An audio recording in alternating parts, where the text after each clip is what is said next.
A big weekend for the South Dakota women, who gets a big sweep at home against Denver and Kansas City. Here to talk about all that is head coach Kayla Karius. And Kayla, obviously you came into the week knowing that was an important stretch. Got to get the games on your home floor. You hadn't won a league game here inside the Sanford College Sports Center so far this year, and lo and behold, you get two. Yeah, it was an important weekend for us. It's always good to be back at home. And you're right, for some strange reason, we start the season going 0-2 at home and 2-0 on the road. And so it was great for us to finally be back in front of our home crowd and just you have that more of a comfort level there on your home court. So two teams that are equally dangerous in their own ways, and we had to be ready to go for each of them. As far as Denver goes, the Pioneers hadn't had a lot of wins coming into the game, but that's a team that likes to let it fly from three. They say live and die by the three. They certainly do both of those things, but when they're living by it, they're dangerous, and they, after a really good start in this game, they made things interesting in those middle quarters. Yeah, and I think that's what makes them so dangerous. They just have so many three-point threats out on the floor. Of course, they have Michaela Minette in the center, who's just a big defensive presence. But besides that, they're just really looking to shoot it, and they're 29 or 30 or so attempts a game. And so we really had to guard the arc well, which we did at times. We got off to a really good start, 23-8 after the first quarter. And not that we got complacent by any means, but I just think our defense didn't hold strong for longer stretches, and it needs to more. And then they came back, tied it up, made it really close there right before halftime, and just made us work for it even more so in the second half. So had to change defenses a little bit, had to change some lineups, and but really made some nice plays down the stretch to go secure it. Part of the reason you had to tinker with those lineups was Grace Larkins got in some foul trouble in that first half, picked up a third very early in the third quarter. You played a lot of this game without her, so it was going to be really important for other players to step up, and two that did, Kendall Holmes and Natalie Mazurek, both were outstanding. Yeah, no doubt. It's not easy for us to play without our leading scorer and the person who stuffs the stat sheet and assists, rebounds, and pretty much everything. But she played about 22 minutes, and like you said, the foul trouble sort of rattled her, and it even kept her, the times that she wasn't, from being just a little bit passive and than she is normally, just because she was nervous. A couple of those were offensive fouls, so she just really felt like she had to be careful. Great to see Kendall Holmes step up. She shot the ball really well, made some big time plays. Natalie Mazurek, once again, I feel like we keep talking about her, which is a really good thing, but since conference play has started, she's been so solid and now has become our third leading scorer here in conference play, and I think that's been a great combo to have the two of them step up. And overall, just bench contributions in this game. Your bench has been producing all season long, but certainly in that game, they were huge. I love the bench depth that we have. That was something we wanted to add after last year. We didn't have the luxury of really having a ton of depth. I think teams are so much stronger when you can bring in people off the bench that are another burst of energy, and it can just be anybody's night, and everybody's okay with that. And I love the idea when I go back to the box score at the end of the night and see that we played 9 players, sometimes 10, and the minutes are all pretty balanced. Sometimes somebody gets a little bit heavy. I think Kendall got a little heavy Thursday night. It's usually Grace getting a little bit heavier on minutes, but you're not having people play 38 minutes every single night and be ready to go. I think that depth is really going to help us.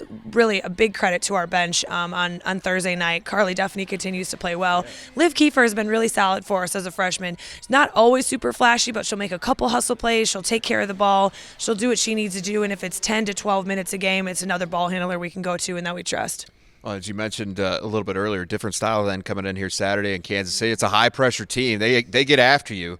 How did you, and I know that's been a concern. You did a much better job second half against Denver in that way, and I thought handled, for the most part, that pressure okay against the Roos on Saturday, at least at the beginning. Yeah, turnovers have been something we've been focusing on, talking about, watching film on, really emphasizing not just, okay, you can't turn the ball over, but how? How can we give them more ways to help them do that, be more confident handling it, putting them in more pressure situations in practice, and you're starting to see that pay off, which was huge. You're right, two totally different styles of play, but on Thursday night we only have 10 turnovers, 9 in the first half, and then take care of it 1 in the second half.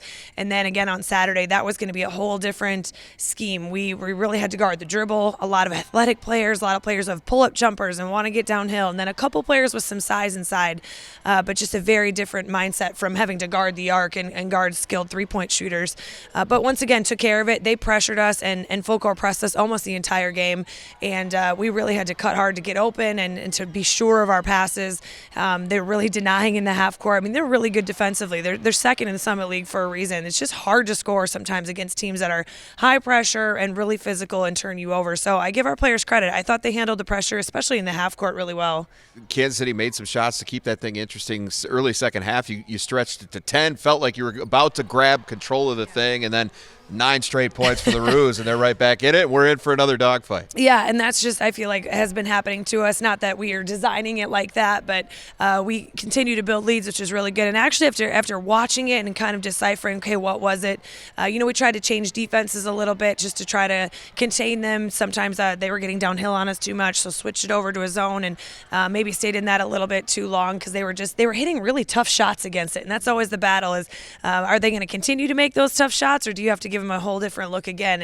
And once we switched out of that, we were better. We actually missed a couple of layups in that stretch. That same thing on Thursday night. We missed a couple of free throws, and sometimes if you just make those couple little plays, sometimes that's not a 9-0 run anymore. Sometimes that cuts that run in half, or it really gives you a little bit more momentum back. And so sometimes it's about just stepping up and making a play when we really need it to.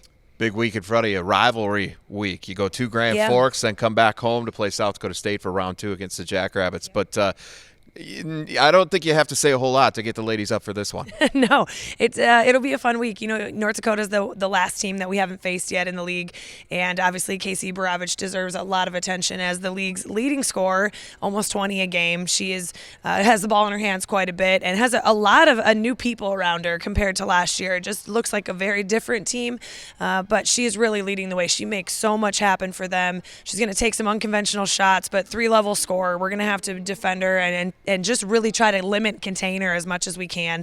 And then they've got some other great players, some real athletes on their team that we're going to have to contain. Nakia Hurst has really picked it up in her scoring in the Summit League as well. So it'll be a good test for us. Of course, we're back on the road and then have to turn around, like you said, and come home. And fired up for South Dakota State. It's not something we'll talk about until Friday, until Thursday's game is over. But I think we showed a lot of really good fight when we played that game up there, especially the way that we started. I think our mindset was in the right place, and we're going to have that again.